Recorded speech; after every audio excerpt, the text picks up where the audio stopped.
시청자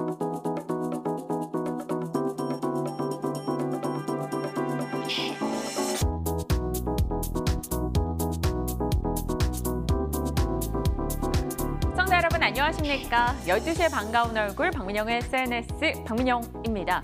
오늘 시청자분들에게 어떤 이야기로 기운을 드리면 좋을까 고민하다가 긍정의 명언 이런 것들을 찾아봤습니다. 그랬더니 한 구절이 마음에 쏙 들었어요. 기다리는 이에겐 좋은 일이 찾아온다. 하지만 찾아 나서는 이에게는 더 좋은 일이 찾아온다라는 겁니다. 혼자 개인 투자자분들 주식 투자하셔도 수익이 날 수 있겠죠. 하지만 이렇게 방송을 통해서 주식방송, 경제방송을 통해서 의견들을 수렴해 나간다면 더 많은 이들의 시각을 확인할 수 있지 않겠습니까? 특히나 저희 12시 방송은 채팅창이 굉장히 활발합니다. 유튜브 채팅창 실시간으로 들어오셔서 이야기 나누신다면 나 말고 다른 개인 투자자들의 의견도 확인하며 주식 투자를 조금 더 쉽게 해나갈 수 있지 않을까 싶습니다. 다양한 이들과 의견을 공유해보는 시간, 이 종목에 대한 전략을 고민해보는 시간입니다. 1시간 동안 힘차게 달려볼게요. 박민영 SNS 시작합니다.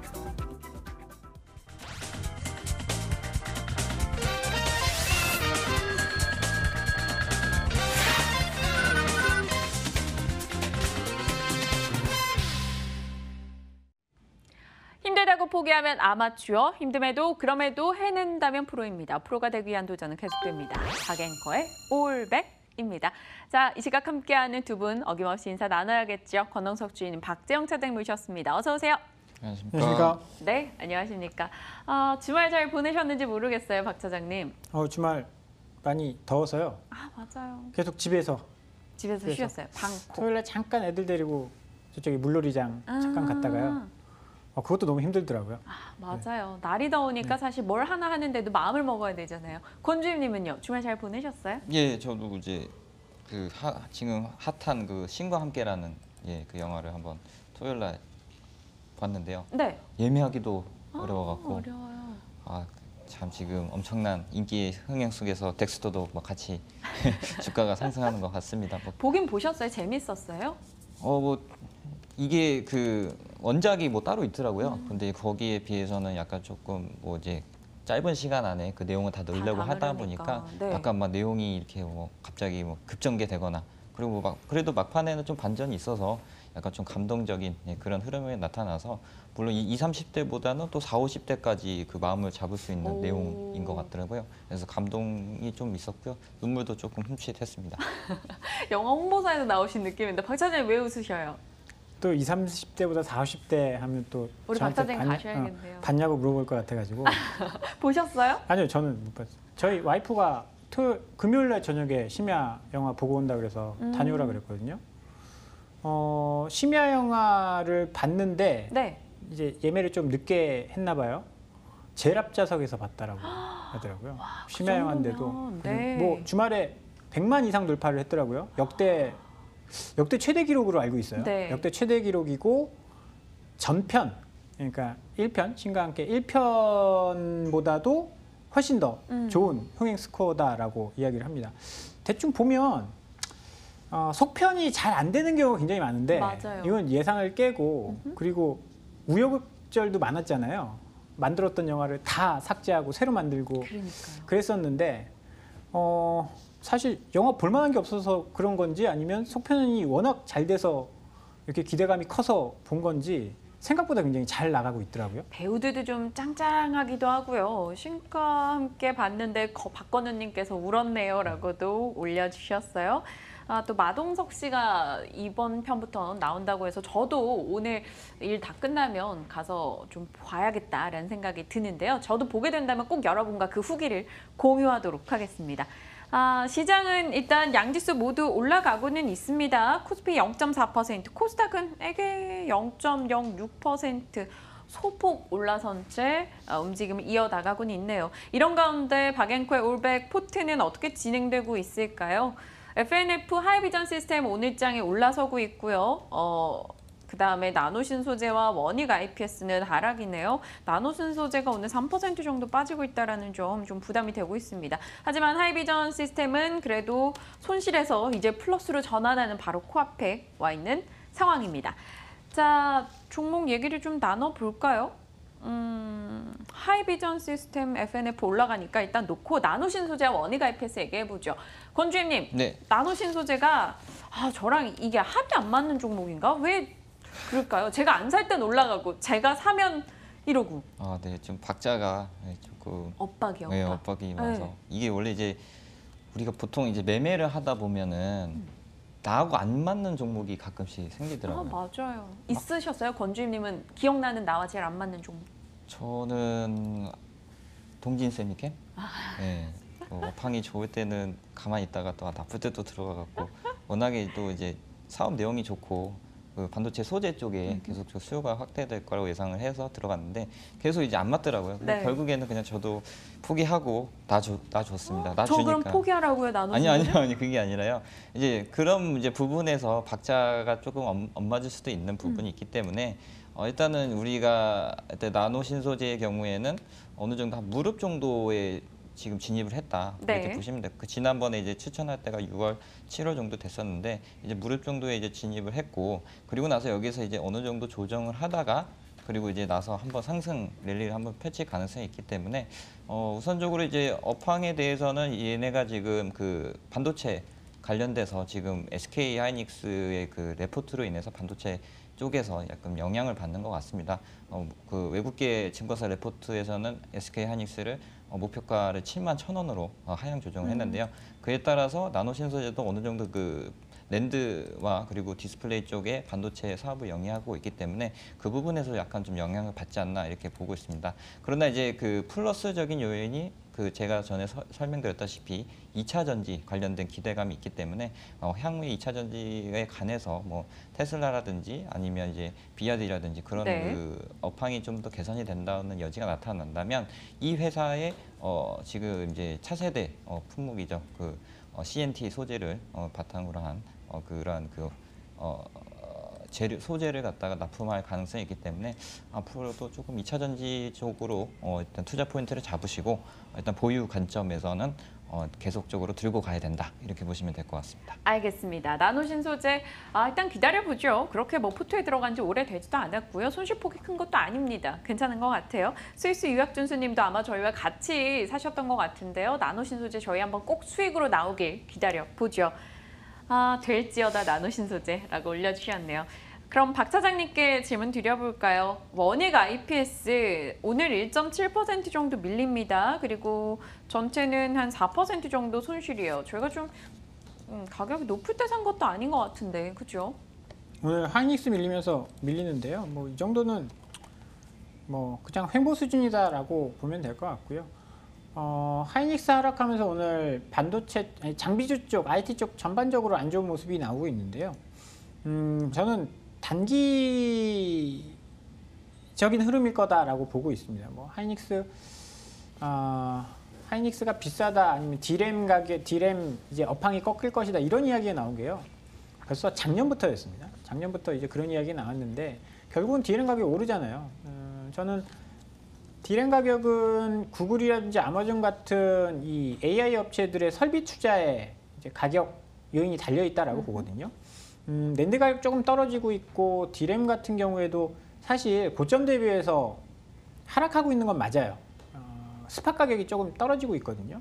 근데 그 부분은 시간이 지나봐야 압니다. 고정 거래 가격이 얼마나 많이 떨어지는지는 시간이 지나봐야 아는 것이기 때문이에요. 너무 지레 겁먹고 이제 너무 많이 올랐으니까 그만 좀 뭐 팔아야겠다 이런 생각을 가지면 사실 작년 같은 그 반도체 성수기를 못 누렸을 가능성이 굉장히 높거든요. 그러면 결국은 하이닉스나 삼성전자의 반도체 분기 실적이 꺾이는 거 보고 좀 대응을 하자라는 생각이 좀 들고요.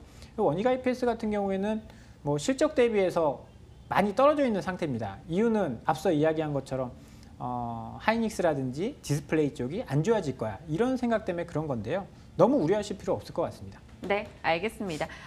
지금 현재 포트 뭐 분위기 그렇게 나쁘진 않아요. 원금 대비해서는 한 4만 원 정도 손실이긴 한데요. 괜찮습니다. 언제든 충분히 만회가 가능할 거라 저는 생각하고 있고요. 8월에 목표 3% 수익 충분히 달성할 수 있다라고 아직 저는 굳건히 믿고 있습니다. 자, 오늘 딱 한 종목 더 보고 두 남자의 종목을 공개하도록 하겠습니다. 사실 지난 금요일부터 건우님께서 이 궁금주로 보내주셨던 종목인데요. 코아스템입니다. 코아스템이 다행이에요. 건주임님이 말씀하셨었고 그때 건우님이 사고 조금 마음고생을 할 쯤 이제 지난 금요일에 상한가가 나왔습니다. 그래서 그날 당일부터 오늘까지 계속 건주임님을 찾으셨는데요. 네. 일단 코아스템의 긍정적인 소식이 들려서 좋기는 합니다. 근데 이게 연속성을 띌 수 있을까가 중요한 거 아니겠습니까? 희귀 의약품으로 지정이 되면서 네. 모든 절차가 좀 빨라질 것이다. 이런 기대감이 좀 높아진 상황이거든요. 예, 사실 이제 코아스템은 제가 개인적으로 좀 칭찬을 해주고 싶은 종목입니다. 왜냐하면 네. 그날 당시에 네이처셀이 좀 더 내려가서 이제 하한가까지 갔었는데 그런 가운데서 이제 줄기세포 업황에 대한 어느 정도 이제 투심이 이제 작용을 해서 이제는 조금 회복하려면 시간이 많이 걸리겠구나라고 생각을 했지만 이제 코아스템의 이제 제품이죠. 그 뉴로나타 R이라는 제품이 이제 그 FDA 흑이 의약품으로 지정이 되면서 지정 승인이 나면서 그거에 따른 상승이 계속적으로 나타나고 있다. 이제 코아스템 외에도 이제 줄기세포 관련된 뭐 메디포스트라든지 안트로젠이 그래도 조금 이제 소폭 상승하는 그런 영향을 줬기 때문에 개인적으로 좀 괜찮다고 보여지고 있고요. 그밖에 이제 그 코아스템이 루게리 관련된 희귀 질환으로 등록이 되고 그리고 또 이제 연말쯤 되면 또 루푸소라는 또 자가 면역 질환 치료제가 있습니다. 이런 부분들이 연말쯤에 아마 이렇게 FDA 희귀약품 지정이 가능성이 있기 때문에 이러한 그 흐름으로 보자면은 한번 그 중기적으로 한번 9월 정도, 10월 정도까지는 한번 연속성을 띠면서 올라갈 여지가 있다 이렇게 보여지고 있고요. 지금 제약바이오 관련된 업황이 어제부터 조금 이제 나아지고 있는 것으로 보여집니다. 이제 이거를 이제 뭐 어떻게 추세가 완전히 전환이 됐다 이렇게 보기보다는 몇몇 이제 그 옥석가리가 시작이 된 거죠. 몇몇 이제 그런 그 FDA 승인이라든지 아니면 그 후보 물질에 대한 어느 정도 명확성, 그러니까 라이센스 아웃이 가능한 후보 물질들이 대거 이제 윤곽을 드러나는 시기이기 때문에 그런 부분에서 보자면 하반기에는 이런 그 희귀의약품 내지는 뇌졸중이나 이런 그 희귀 질환 병을 치료하는 그러한 물질들이 약간 좀 수혜를 받을 수 있다 이렇게 보기 때문에 일단 가지고 있으시다면은 그 홀딩하는 전략을 추천드립니다. 코아스템 지속적으로 보유해보자라는 의견을 주셨네요. 저는 상한가 나왔고 이러니까 좀 매도해보자라고도 생각은 하고 있었는데 또 건주님의 의견은 사뭇 달랐습니다. 코아스템까지 건우님에게 도움 되셨길 바라보겠습니다. 건우님 추가적인 움직임이 나타난다 하거든 꼭 올려주세요. 저희가 다시 한번 재상담 도와드리겠습니다. 자, 이제 두 남자의 종목 곧장 가보죠. 오늘의 종목 확인해봅니다. 오늘 박 차장님의 종목은요. 동원 F&B 현대백화점이고요. 건주임님의 종목 한미반도체 그리고 파라다이스가 되겠습니다. 와, 동원 F&B 분위기 참 좋아요. 네, 동원 F&B에 대해서는 얘기할 게 있죠. 박 차장님께서 6월에 이야기하셨던 종목이에요. 참치 여가가 떨어지면서 원재료 가격 하락에 따른 기대, 실질적으로 실적도 좋았고요. 더 갈 수 있다라고 보시는 겁니까? 네, 뭐 이제 사이클이 돌아나오고 있는 시점이고요. 가격이 좀 밸류에이션이 쌉니다. 음식료 업종치고는 뭐 아직 저평가받고 있다라고 생각을 하고 있고요. 무엇보다도 2분기 실적이 좋았어요. 2분기 실적이 매출은 7% 정도 늘었는데 영업이익이 15% 늘었습니다. 이렇게 이익이 좋게 나온 이유는요. 참치 가격이 많이 떨어졌어요. 이 참치가 사이클 산업이다라고 합니다. 가격이 이제 순환을 하는데요. 작년까지 굉장히 고가였어요. 작년에 참치 평균 가격이요. 2017년도에 1,800달러 중반이요. 톤당 1,800달러 중반이었는데 네. 하반기에는 이게 2,070달러까지 올라갔고요. 하반기 고점은요 2,400달러였습니다. 그런데 이 참치 가격이 계속 떨어지고 있거든요. 올해 2분기까지 투입된 참치 원가가 톤당 1,700달러였다라고 해요. 작년보다는 꽤 많이 떨어졌죠. 그러네요. 그리고 7월 달에 저점이요. 1,400달러대까지 떨어졌습니다. 작년에 2,400달러였는데 1,400달러대까지 참치 가격이 떨어졌다는 것은 캔 참치 만드는 동원 F&B 입장에서는 원가가 하락하는 요인이 되겠죠. 그러니까 이익성이 좋아질 수밖에 없는 거고요. 이런 게 이제 과거 흐름으로 봤을 때는 사이클이 한 3, 4년, 4, 5년 정도 가고 작년 고점에서 이제 떨어진 지 몇 개월 안 됐다 보니까 이 사이클이 이제 길어질 거다라는 기대감이 커지고 있는 거죠. 여기 이제 동원 F&B가 참치만 만들지는 않습니다. 여기에 뭐 음식료라든지 뭐 여러 가지 유제품 이런 것들도 함께 만들고 있는데요. 유제품의 이제 원재료로 사용이 되는 커드라는 치즈의 원재료로 사용되는 커드라는 이제 원재료가 있는데 이것도 커드도 작년에 가격이 많이 올랐다라고 해요. 그런데 커드 가격이 많이 오르고 나서 안정화되면서 추가적인 원가 상승에 대한 우려가 많이 떨어졌다라고 합니다. 뭐 더반찬이라든지 기타 자회사들도 실적이 개선이 되고 있는 상황이거든요. 네. 이런 점들을 봤을 때 동원 F&B의 실적 개선 속도 계속될 수 있다라고 보고 있고요. 밸류에이션 자체도 사실 17배 정도뿐이 안 돼요. 지금 최근에 주가가 좀 오르면서 17배 정도뿐이 안 되는데 1분기 영업이익이 별로 좋지 않았는데 2분기에 어닝이 돌아 나오기 시작을 했습니다. 펀더멘탈이 좋아지고 있다는 뜻이거든요. 기존에는 주가가 많이 뭐 차트 보시면 참치 가격 때문에 주가가 많이 떨어졌어요. 장기적으로 하향하는 추세였는데 하향하는 추세에서 참치 가격이라든지 커드 가격 개선되고 자회사의 실적이 개선되면서 펀더멘탈 뭐 밸류에이션의 프리미엄을 받으러 지금 주가가 위로 올라가고 있습니다. 박스권 상단을 조금 돌려 나오고 있다라고 생각이 되거든요. 그렇다라고 본다면 이렇게 해서 굉장히 오랜 기간 박스권을 돌파했다라는 데는 의미가 있다라고 보고 있고요. 최근에 기관 수급이 계속 좋게 나오고 있습니다. 기관 네. 수급이 긍정적이다라는 측면에서는 최근에 외국인 수급을 기대하기 어려운 그런 상황이잖아요. 그러네요. 최근 뭐 5, 6거래일 실적 잘 나오면서 기관의 수급이 좀 뒷받침되고 있는 동원 F&B 긍정적으로 보셔도 좋을 것 같습니다. 네, 동원 F&B 말씀 주셨던 화면에서 차트를 보여주셨던 그 오랜 시간 동안 주가가 못 올랐던 시기에 막 수년간 오랫동안 바닥 언저리에 있어서 심해어종 아니냐 뭐 이런 비아냥거림이 나올 정도였습니다. 그런데 최근에 분위기가 확연하게 좋아지고 있고요. 6월에 박 차장님이 언급을 해주셨던 종목입니다. 동원 F&B. 그런데 놀라운 일이 있죠. 오늘 아침에 제가 아침에 오닌주 앵커의 부재로 새벽팀의 상시 대타를 갔었는데 종목 고스톱이랑 코너를 진행했어요. 권주임님이 나오셨죠. 권주임님이 동원 F&B 어떻습니까? 했더니 스탑! 지금 접근하지 말자! 이런 의견을 줬어요. 근데 좀 오늘 나이스 타이밍 박 차장님이 이 종목 들고 오셨네요. 네. 일단 제 스탑이에요, 의견은 권주임님은 여전히?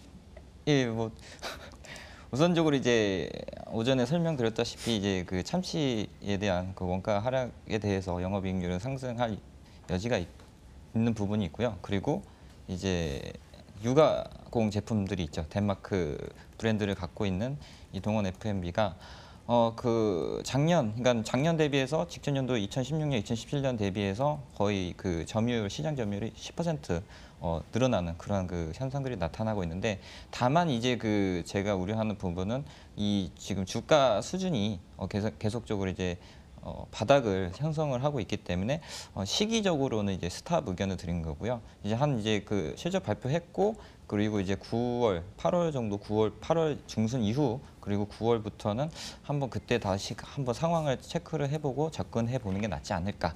예, 시기적인 그 흐름에서 이제 스탑 네. 의견을 드린 거고요. 뭐 이제 일단은 이제 왜냐하면 지금 현재 주봉 흐름상 보면은 2015년 8월 10일부터 해가지고 거의 한 3년 내지 지금 쉬었습니다. 그리고 나서 이제 다시 이제 재상승을 하려고 지금 그 이평선도도 지금 정비열로 이제 나눠지고 있는데요. 이런 경우에는 이제 단번에 그 위 고점 매물대인 34만 원을 뚫고 올라가면은 이제 나이스한 그 차트가 되는데 일단은 한 번 더 이제 그 코스피 200 종목이기 때문에 수급상 감고 갈 여지가 있다고 보여집니다. 그래서 이제 약간 스탑의 의견을 잠시 드린 걸로 이해하시면 될 것 같습니다. 살짝 감고 간다. 박 차장님, 네. 뭔가 심각한 얼굴로 그렇게 봤단 말이지? 하면서 이렇게 막 반격을 전혀, 준비하는 느낌이었는데요. 전혀 그렇지 아니에요? 않습니다. 뭐 시각은 다 다를 수 있는 거잖아요. 네. 사실 시각은 다 다를 수 있는 거고 사실 동원 F&B도 이제 변동성이 최근에 조금 있었어요. 최근 바닥에서 조금 올라와서 가격 부담을 느끼시는 분들도 사실 있을 수 있다라고 채팅창에 생각을. 지금 그런 얘기가 많아요. 좀 그럼요. 올라와서 부담스럽다. 뭐 사실 이게 이런. 네. 그렇게 추세를 만들고 위로 쭉쭉쭉 올라가던 그런 종목도 아니었고 지금 바닥에서 보면 20만 원에서 뭐 32만 원까지 30만 원대까지 올라왔으면 50% 넘게 오른 거잖아요. 부담이 될 수도 있는 거죠. 네. 사실 이 가격 30만 원 여기서는요 매물 공방이 충분히 있을 수 있다라고 봅니다. 매물 공방에서 지면 또 떨어지는 거죠. 그러면 횡보 기간이 좀 길어질 수도 있는 건데 저는 이제 실적이 잘 나왔으니까 약간 긍정적인 시각에서 보고 돌파한다면 더 좋아질 수 있을 것이다라는 말씀을 드리는 거고요. 시각은 뭐 다양할수록 좋을 것 같습니다. 네, 두 분의 의견을 잘 참조해 보도록 하겠습니다. 그리고 시간이 지나서 나중에 두 분께 이러면서 어느 분께 제가 따지고 막 항의하고 항변할지는 봐야겠죠. 재밌습니다. 동원 FMB고요. 다음 종목 가겠습니다. 권주임님의 종목 파라다이스 먼저 갈까요? 파라다이스. 네. 파라다이스가 아쉬워요. 권주임님 말씀하셨을 때 그때 살 걸 불과 며칠 전이었는데 지난주였는데 오늘 또 외국인이 금액적으로 코스닥에서 가장 많이 삽니다. 7% 상승. 네, 뭐 이제 이런 식으로 이제 그 전전일 그 급등이 나온 뒤에 그리고 어느 정도 한번 다시 감고 이런 그 차트들이 이제 완성이 되는데요. 그 감는다는 표현을 언제 써야 되는 거예요? 감는다. 그러니까 이제 추세가 바뀌는 이제 시그널이라고 보시면 됩니다. 그래서 물론 이제 뭐 하루 만에 계속적으로 점진적인 상승이 나타나면 좋겠지만 보통 이제 그 주식이라는 게 저는 좀 생명체라고 표현하고 싶은데요. 이렇게 좀 살아있는 그런 움직임들이 나타나기 때문에 일단은 차익 실현 매물이 나왔다가 다시 한번 이제 이틀 정도 쉬고 3일째는 올라간다 이런 뭐 원칙이 있기 때문에 그런 부분에서 이제 감고 올라가는 추세가 만들어지고 있습니다. 일단 그 파라다이스의 경우에는 이제 그 중국인 관광객이 이제 영종도에 대한 그 부실로 이제 드러나면서 이제 주가가 계속적으로 부진을 했었는데요. 그럼에도 불구하고 계속적으로 일본 VIP와 그리고 기타 VIP 에 대한 그 드랍력이 좀 상승하는 그런 양상들이 나타났기 때문에 그런 이유에서 어느 정도 중국이 관광객에 대한 매출 부분을 상쇄하면서 견조한 흐름이 나타나고 있다 이렇게 보시면 될 것 같고요. 그리고 파라다이스 시티 영종도, 그러니까 파라다이스 시티 인천이 객실 점유율이 꾸준히 상승을 하고 있습니다. 이는 이 기타 기반 시설들이 굉장히 이제 부족했었는데요. 최근에 이제 점진적으로 이제 상가들이 입점을 하고요. 그리고 고객 수요층에 맞는 그러한 그 상가들이 입점을 했기 때문에 거기에 대한 상당 부분 호텔 매출이 발생할 것이다 이렇게 보고 있는데요. 일단 지금 현재 2분기에서는 이제 그 호텔 매출에 대해서는 흑자 전환할 것이라고 이제 예상이 되고 있고요. 그리고 이제 지금 현재 그 저번 달이었죠. 저번 달 이제 말쯤에 7월 31일 그리고 8월 1일쯤에 그 양세츠 특사가 비밀리에 방한을 해서 거기에 따른 이제 한국 경제 협력과 관련된 한중 경제 협력 고위급 회담을 했습니다. 그에 따라서 중국인 단체 관광객에 대한 해제 완화 이런 부분들이 맞물리게 된다면 현재 파라다이스가 갖고 있는 카지노 부분에서 유효커들에 대한 매출 증가 기대감이 플러스 알파 요인으로 작용할 예정이기 때문에 그런 부분에서는 하반기에 그 회복세에 대한 주가 상승도 동반될 것이다 이렇게 보여지고 있고요. 최근에 이제 계속적으로 그 쇼 커버링에 대한 환매가 나오는 것 같습니다. 이제 수급적으로 좀 보자면 지금 외국인들이 25만 8천 주를 그때 이제 환매를 했는데요. 그 이후에 이제 계속적으로 뭐 사다 팔고 사고 팔고 하는데 기관의 매수세 하고요. 이런 부분들이 좀 눈여겨볼 만한 것 같습니다. 연기금이 한 8만 5천 주 정도 샀고요. 그리고 사모펀드들이 3일째 계속 순 매수세로 나타나는 걸로 봐서는 이제 그 숏에 대한 그러니까 공매도에 대한 어느 정도 환매가 끝나고 다시 한번 이제 상승 추세를 한번 준비하고 있는 단계가 아닌가 해서 관심 있게 봐야 된다 이렇게 보시면 될 것 같습니다. GKL은 어떨까요? 수급상으로 놓고 봤을 때 기관 매수가 GKL이 조금 더 강하게 들어와가지고. 네. GKL도 나쁘지 않죠. 근데 이제 다만 그 과거에 그 뭐죠? 한국광물공사인가 거기에 대한 합병 그런 부분들이 그거 강원랜드였나요? 강원. 네, 그거 강원랜드. 그러니까 GKL, 강원랜드 이 세 개 3사는 하반기로 갈수록 그런 그 회복세가 뚜렷할 것이라고 예상이 됩니다. 그 가운데서도 이제 파라다이스가 가장 그 어느 정도 그 상승 여력이 좀 크다고 보여지기 때문에 그런 의미에서 이제 파라다이스를 주도주로 갖고 왔고요. 네. GKL이나 강원랜드 업황은 어쨌든 이제 카지노 업황이 좋아지고 있고 마카오 드라백이 지난 그 7월달에 매출 기준이 한 15% 성장을 했기 때문에 그런 부분에서 의미적인 그 카지노 부분의 매출이 성장이 될 것이다. 이렇게 보기 때문에 파라다이스를 일단 주도주로 하고 그리고 GKL이나 강원랜드는 이제 후순위적으로 이제 올라올 것이다. 이렇게 보시면 될 것 같습니다. 알겠습니다. 카지노 관련한 종목군에 대해서 이야기 나눠봤어요. 아무래도 요즘 시세를 보여주고 있기 때문에 궁금하셨던 분들 많으실 것 같은데요. 조금 도움이 되셨으리라 생각이 듭니다. 다양한 글들이 올라옵니다. 카지노든 GKL이 더 좋은 거 아닌가요? 박님도 이야기해 주셨어요. 뭐 배당도 훨씬 많이 주고 이런 글도 있었고요. GKL은 거래소 종목이니 정말 지지부진하죠? 라고 CL님이 이야기해 주셨어요. 구본흥님은 GKL보다는 파라다이스. 뭐 다양한 의견들이 오고 가고 있는 상황입니다. 자, 이어서 박 차장님의 다음 종목 갈게요. 현대백화점입니다. 현대백화점 점포수도 늘고 땅값도 올라가는데 왜 주가는 이렇게 안 가느냐라는 의견들이 있었어요. 어떻게 생각하세요? 이게 현대백화점의 문제는 아닌 것 같고요.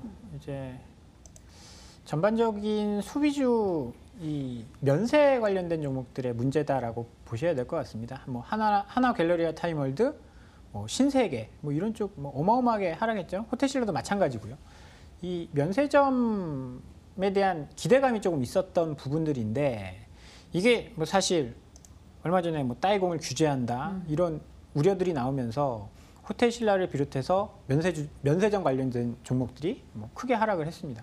현대백화점도 마찬가지죠. 뭐 하반기에 무역센터점 이런 것들 기대감이 좀 있었는데 뭐 사실 우려보다는 굉장히 크게 하락을 했다라고 보고 있고요.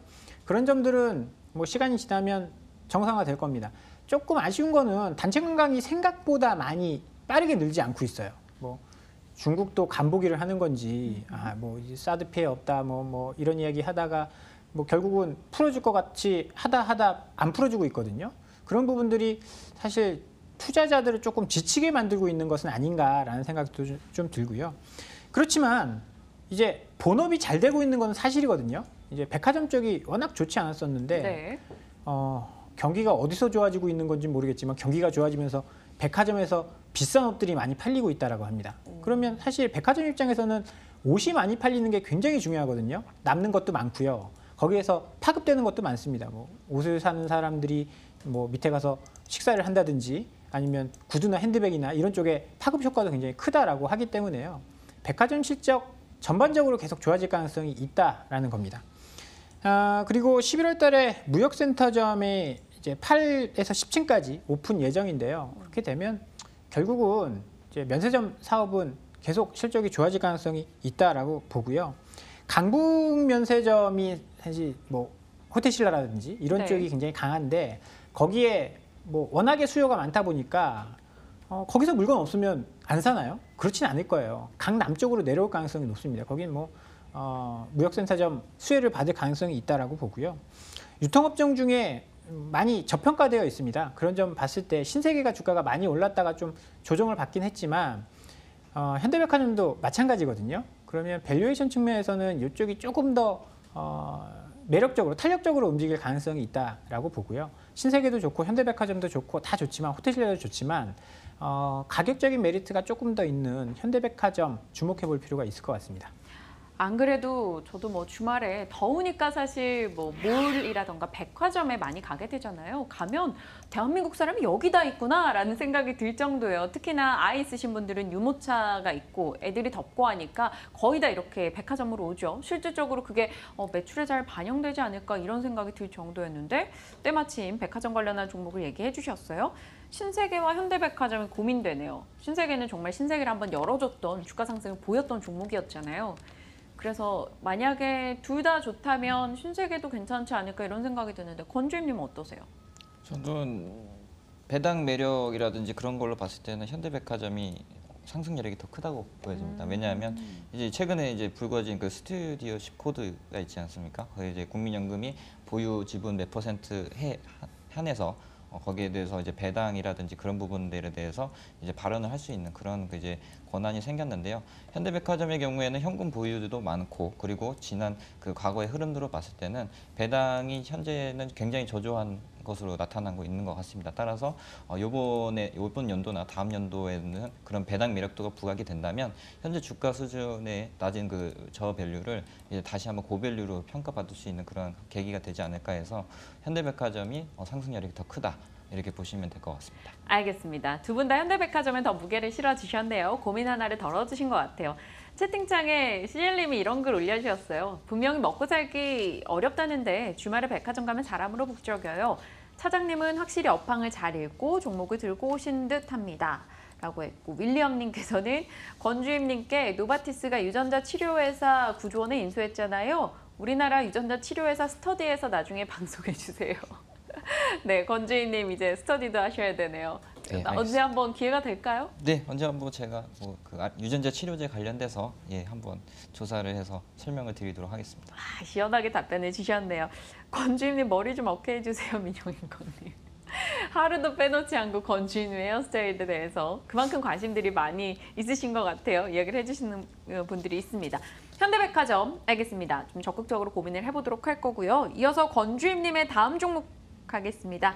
한미반도체 얘기했던 종목이에요, 그죠? 네, 아마 박 차장님께서 한번 가져오신 것 같은데요. 그 이후에 한번 이제 공부를 많이 해봤는데 굉장히 그 매력적인 회사라고 보여집니다. 주력 제품이 이제 비전 플레이스멘트라고 해가지고 이제 그 반도체 패키지를 절단하고 세척, 건조 이러한 그 장비들을 후공정 장비를 생산하는 업체인데 전 세계적으로 2004년부터 1위 업체라고 보시면 될 것 같습니다. 현재 점유율은 70% 정도 되고요. 이제 비전 플레이스멘트 의 주력 제품 이외에 우리가 볼 게 뭐냐면 이제 TSV라는 TC 본딩 장비입니다. 이게 뭐냐면 이제 우리가 흔히 알고 있는 그래픽 카드, 그러니까 GPU에 들어가는 이제 그 고속 메모리 반도체의 HBM이라는 것을 사용하게 되는데 약간 좀 이제 그 용어가 어렵기 때문에 이제 쉽게 설명하자면 기존에 있는 그 GDDR 그걸 반도체를 대체하는 HBM이라고 보시면 될 것 같습니다. 이게 이제 우리나라 국내 유일하게 이제 국산화에 성공하면서 SK 하이닉스에 이제 납품을 하고 있고요. 현재 이 HBM에 관련된 반도체는 엔비디아의 테슬라 모델과 그리고 AMD 라디오 모델에 순차적으로 이제 장착될 예정입니다. 그간 이 고속 메모리 반도체가 탑재되지 못한 이유가 굉장히 가격이 높고 그리고 굉장히 공정이 난이도가 있어서 거기에 대해서 계속적으로 지연이 됐는데 최근 들어서 이 회사의 그 관련된 TC 본딩 장비의 수율이 좀 개선이 되면서 이런 부분들이 2분기부터 본격적으로 반영될 여지가 있다 이렇게 보시면 될 것 같습니다. 또한 이제 중국향 매출도 예상이 되고 있는데요. 중국에서도 이제 반도체 패키징 업체들이 이런 그 후공정 장비에 대한 수요가 급진적으로 증가될 것으로 보이기 때문에 중국 내 AI라든지 그리고 가상화폐 그리고 자동차 전장, IoT 이런 부분에서 수주가 나올 것으로 예상이 되기 때문에 굉장히 긍정적인 요인이 많다고 이렇게 보여지고 있습니다. 현재 이제 주가 수준은 이제 10,000원대에서 계속적으로 이제 행보를 하고 있는데요. 한미 반도체의 차트를 좀 보시면 현재 이제 1,100원 정도 3일째 좀 하락을 하고 있습니다. 역시나 이제 SK 하이닉스 반도체 영향으로 빠지고 있는데요. 그러나 이제 이러한 흐름은 단기적으로 끝날 것 같다고 보여집니다. 21선을 기점으로 해서 오늘 정도가 매수 시점이 되지 않을까 생각이 되고요. 이제 하반기로 갈수록 저는 전방 쪽보다는 이 후공정 장비의 업체들의 수혜가 많이 나타날 것으로 예상이 됩니다. 따라서 한미 반도체를 한번 들고 가보자라고 해서 한번 가져왔습니다. 알겠습니다. 한미반도체 7월 18일에 박 차장님께서 이야기를 해주셨던 종목이었네요. 한미반도체가 오늘 한 2.8% 빠지고 있어서 이때 매수해보는 것도 괜찮을 것 같다 했는데 하이비전 시스템, 원익 IPS, 포트에 떡하니 IT 종목들이 자리하고 있습니다. 박 차장님, 오랜만에 다시 권주임님이 이 종목을 꺼내주셨는데 요거 지금 타이밍 괜찮다고 보시는지 그리고 포트에서 앞에 IT가 2개나 있어서 어떻게 보시는지 궁금하네요. 고영 대비 싼데 고영은 밸류에이션이 굉장히 높고 한미반도체는 밸류에이션이 좀 낮아서 어떻게 보면 한미반도체는 유니테스트랑 고영이랑 한 중간 정도 있는 이제 회사다라고 보시면 될 것 같거든요. 근데 시장이라는 게 그런 것 같아요. 밸류에이션 싸다.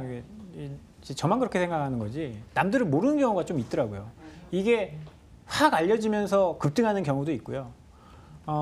그렇지 않고 안 알려지면서 그대로 이렇게 고요하게 움직이는 경우도 있는데 우리는 알려지면서 급등하는 경우를 대비해서 이제 알아놓는 거다라고 저는 이제 생각을 하고 있고요.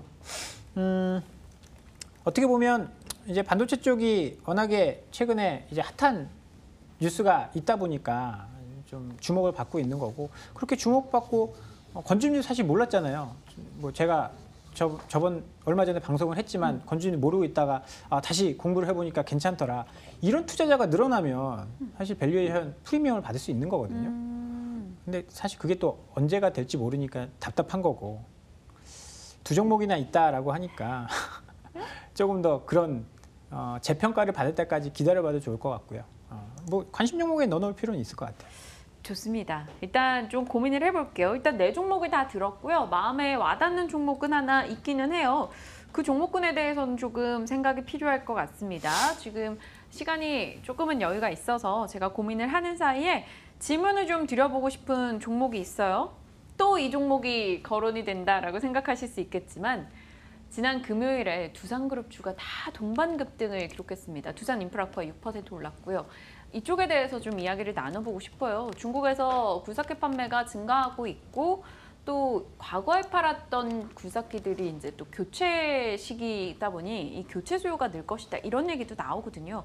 제가 이런 쪽을 굉장히 좋아하잖아요. 그래서 두산인프라코어, 진성 TEC, DY파워 이쪽 얘기 다시 한번 살짝 해서 오늘 혹시 살만한 게 있을까 싶어서요. 박 차장님 먼저 얘기해 주시겠어요?